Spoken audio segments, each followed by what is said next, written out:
Hello, everyone. After Scar destroyed Mufasa, Simba had to flee the lands of Pride, or he would be next. Today we will discuss whether Simba could have survived on his own. Let's start in order. If Simba had not met Timon and Pumbaa, he would never have learned about Hakuna Matata, never forgotten about his past, and never returned home, remembering who he was.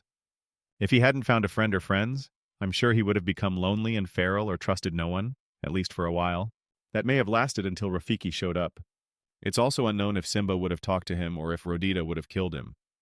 If there had been a problem with Fida, which most likely would have been, he probably would have killed Rafiki. I may be exaggerating a bit, but loneliness changes lives a lot, especially considering that Simba was left alone as a young child. Can you imagine what it's like to be all alone in a big world? Think back to the cartoon Madagascar.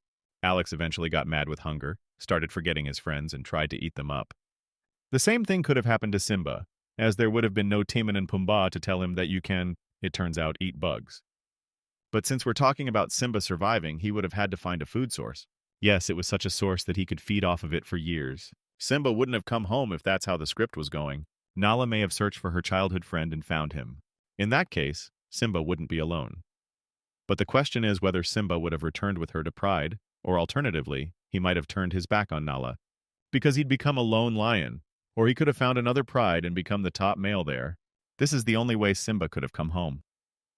If Nala had found him and convinced him to return, she would have had to try, especially considering that she couldn't do that in the cartoon.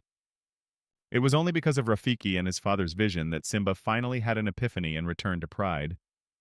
But if he hadn't returned, you know what would have happened. Scar would have spent several years until he died of old age. After Scar died, Kovu or Nuka would have become rulers because Zira would have become Scar's wife. Scar could have allowed hyenas to live with the lions as an option, and there's no telling where that would have led, but the consequences would be far from good. That's all I have to say. If you liked The Lion King, here are some questions about it. Why didn't the ghost Mufasa tell Simba to go home?